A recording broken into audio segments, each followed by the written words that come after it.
Hello, I am Mrs. Mai. I am a science teacher at SMP Al Aswa Ngleko Blitar. I will teach a lesson about the interaction of living things.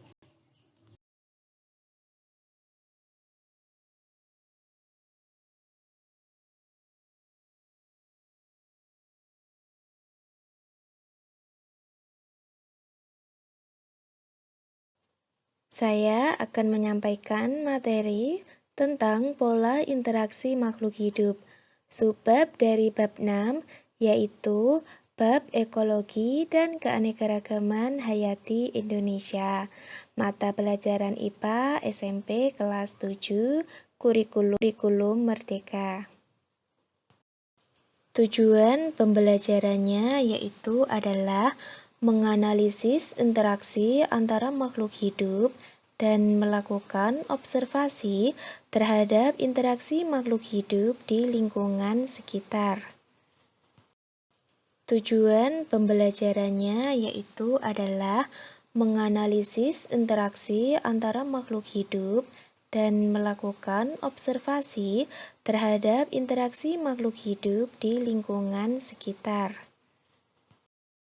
Di alam ini tidak ada satupun organisme yang dapat hidup sendirian. Setiap organisme selalu membutuhkan organisme lain.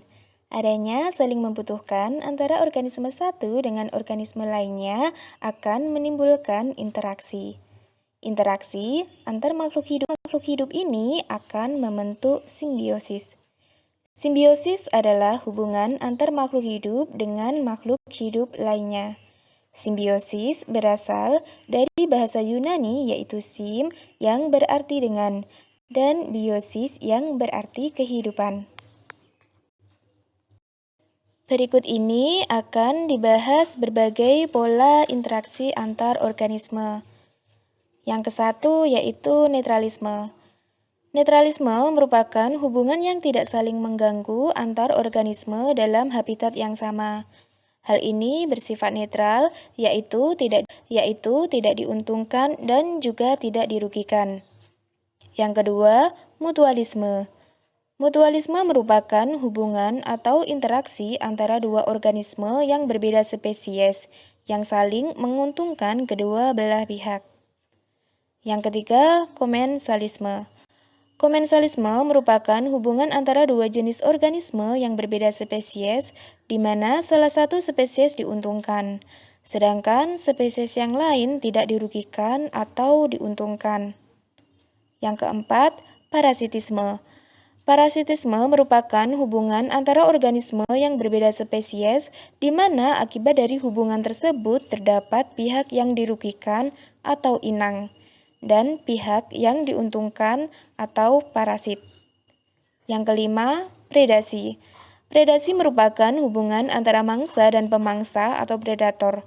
Hubungan ini sangat erat sebab tanpa mangsa predator tidak bisa hidup. Yang keenam, kompetisi. Kompetisi merupakan interaksi yang menyebabkan persaingan pada kedua individu.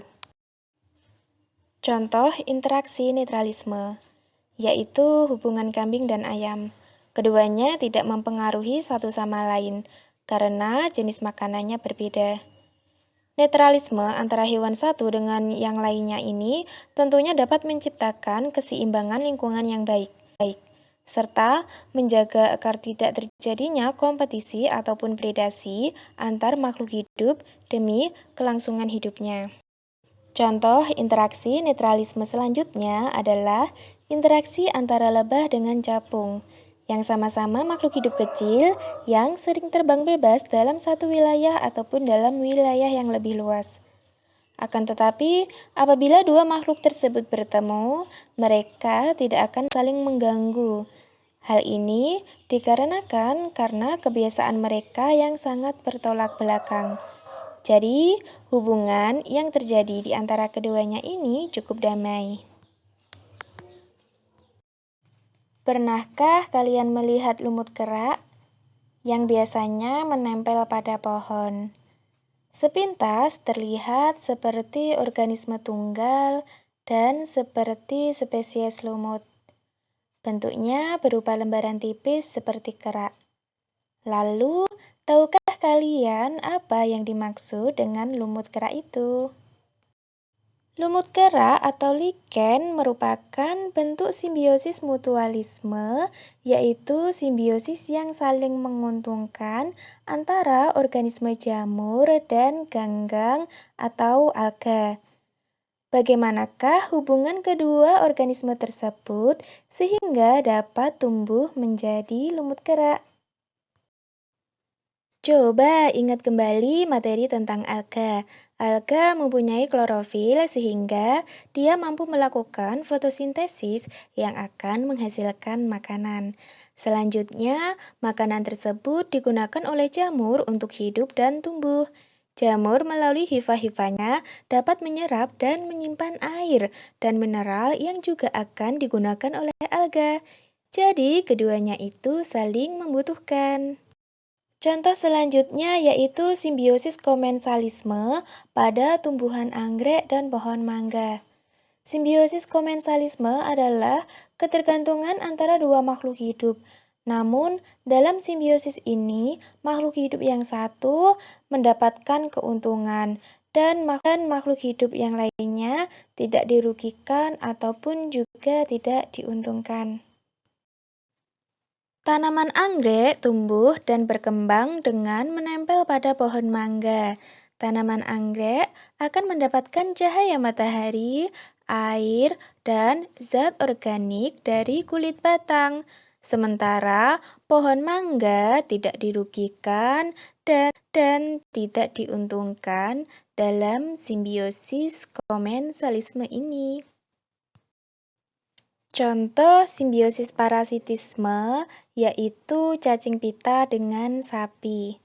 Simbiosis parasitisme merupakan ketergantungan yang terjadi ketika salah satu pihak mendapatkan keuntungan, sementara pihak yang lain akan mengalami kerugian. Pada hubungan antara sapi dengan cacing pita, cacing yang hidup di dalam tubuh sapi akan mendapatkan keuntungan dengan cara menyerap makanan dari sapi tersebut. Sementara sapi akan mengalami kerugian karena kesehatannya terganggu dan membuat sapi tersebut terserang penyakit.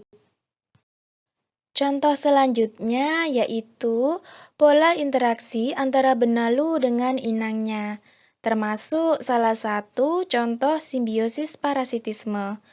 Benalu sebenarnya mempunyai klorofil dan mampu melakukan fotosintesis.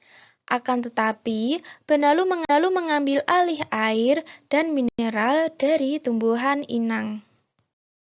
Peristiwa ini terjadi karena benalu tidak memiliki akses akar untuk mengambil air dan mineral dari tanah.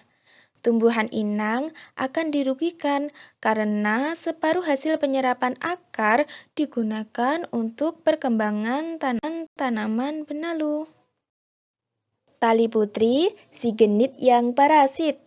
Di balik sifat genitnya, tali putri sesungguhnya punya sifat yang merugikan. Ya, kehadirannya menumpang di atas tumbuhan perdu atau semak bukanlah karena ia disukai sang tanaman inang. Tali putri di atas tumbuhan inang karena ia tengah menjajah tumbuhan lain melalui pola hubungan simbiosis parasitisme. Tali putri memang tumbuhan parasit yang bisa membunuh inangnya. Di awal kehidupan tali putri yang bersimbiosis dengan tumbuhan inang, tali putri hanya membelit, melilit, dan kemudian sedikit mengisap saripati makanan dari tumbuhan inangnya. Kebutuhan nutrisi, air, dan mineral untuk melanjutkan kehidupannya, ia selalu gantungkan pada tumbuhan inangnya. Namun, seiring dengan perkembangan dan pertumbuhan sang tali putri tak hanya sedikit mengisap nutrisi sang inang. Ia juga akan bersaing memperebutkan ruang dan jatah cahaya matahari sang inang. yang semula hanya melilitkan sulurnya pada bagian batang bawah tumbuhan inang, secara perlahan ia akan bergerak naik dan secara bergerombol hinggap dan menutupi tumbuhan inang. Akibat perbuatan tali putri, tak sedikit tumbuhan yang menjadi inangnya itu akan hidup meranggas. Sebagian lainnya malah mengering, bahkan sampai mati. Karena tanaman yang ditumpanginya, makanannya telah diambil oleh tali putri tersebut. Tumbuhan tali putri menempel pada inangnya untuk mencari makanan. Karena tali putri itu sendiri pun dia tidak mempunyai klorofil. Contoh interaksi selanjutnya yaitu interaksi predasi yang terjadi antara predator yang memakan dan mangsa yang dimakan. Berikut contoh predasi dalam ekosistem. Yang pertama, burung memangsa cacing. Yang kedua, buaya memangsa kerbau. Yang ketiga, singa memangsa rusa. Yang keempat, ular memangsa tikus. Yang kelima, hiu memangsa ikan kecil. Contoh interaksi selanjutnya yaitu interaksi predasi yang terjadi antara predator yang memakan dan mangsa yang dimakan. Berikut contoh predasi dalam ekosistem. Yang pertama, burung memangsa cacing. Yang kedua, buaya memangsa kerbau. Yang ketiga, singa memangsa rusa. Yang keempat, ular memangsa tikus. Yang kelima, hiu memangsa ikan kecil. Makhluk hidup pemangsa dalam hal ini disebut predator. Meski terdengar merugikan, predator penting dalam menjaga keseimbangan ekosistem. Predator dapat mengurangi jumlah mangsa dan melahirkan para pemangsa baru. Seleksi alam menguntungkan predator yang lebih efektif dan mangsa yang lebih menghindar, sehingga tidak ada yang mendominasi.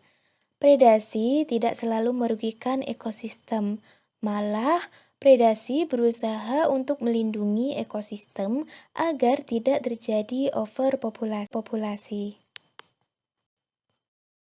Ada satu lagi jenis interaksi antar makhluk hidup yaitu simbiosis kompetisi. Secara umum diartikan sebagai hubungan antara organisme yang bersaing mendapatkan sesuatu. Tujuan dari persaingan tersebut cukup beragam, seperti perebutan wilayah kekuasaan, kompetisi mendapatkan makanan, dan kompetisi untuk mendapatkan pasangan ataupun yang lainnya.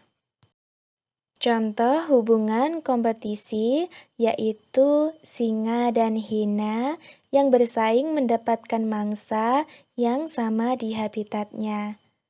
Selain itu, ada singa dan citah yang bersaing mendapatkan mangsa yang sama di habitatnya.